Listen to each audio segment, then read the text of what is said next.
teori tektonik lempeng, bumi ini tersusun oleh lempeng-lempeng yang bergerak. Adanya pergerakan lempeng ini disebabkan oleh arus konveksi, yaitu perpindahan energi panas yang terjadi di lapisan astenosfer. Karena semua lempeng tersebut bergerak, maka terjadilah interaksi antara satu lempeng dengan lempeng lainnya.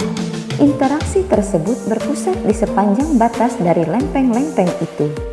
Ada yang berbenturan, ada yang saling menjauh, dan ada yang bergeser.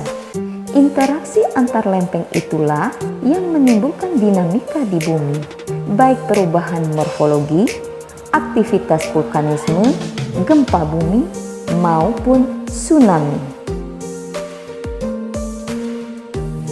Gerakan lempeng sangatlah lambat sehingga sulit dirasakan. Namun jika terjadi gerakan cepat secara tiba-tiba dan berkala, maka gerak lempeng tersebut disebut dengan gempa bumi.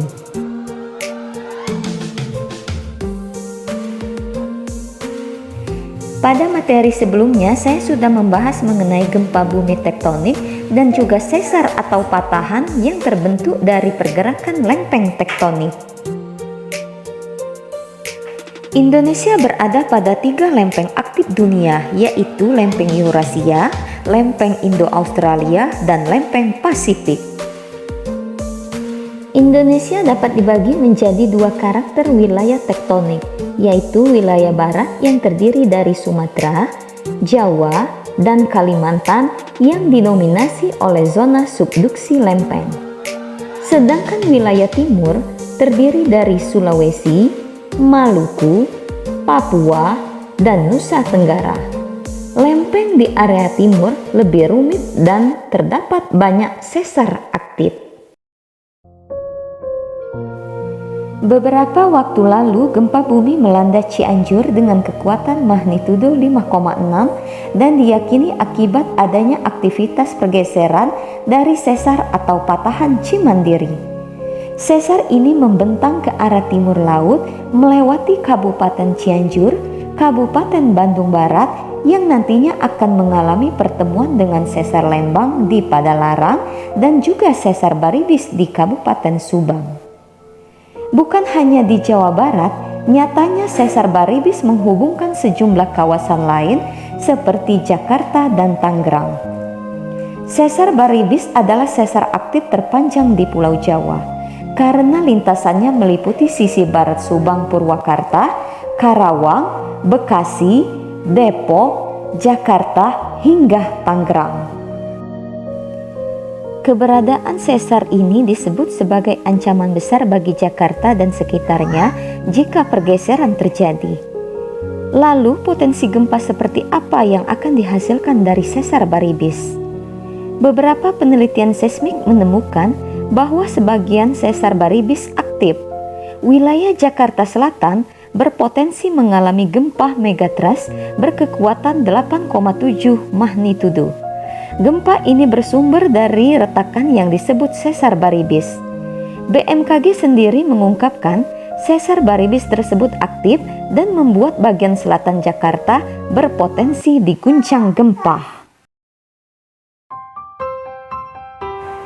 Mungkin di antara kalian ada yang bertanya-tanya apa itu gempa bumi megatrust.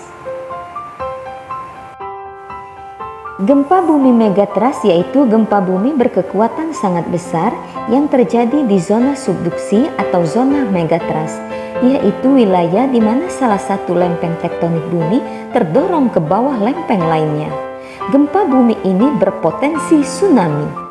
Skala gempa megatrust ini mulai dari magnitudo 8,0 hingga magnitudo 9,0. Para ilmuwan mengatakan gempa megatrust bisa mencapai lebih dari magnitudo 9,0. Contohnya adalah gempa bumi yang terjadi di zona subduksi Cascadia yang terletak di lepas pantai bagian barat Amerika Utara. Sejarah mencatat beberapa waktu silam wilayah Jakarta pernah diguncang gempa.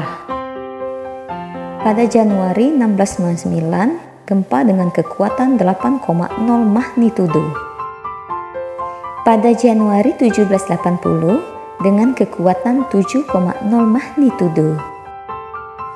dan pada Maret 1997 dengan kekuatan 5,8 magnitudo. Belum diketahui kapan gempa bumi megatrust itu akan terjadi di Indonesia.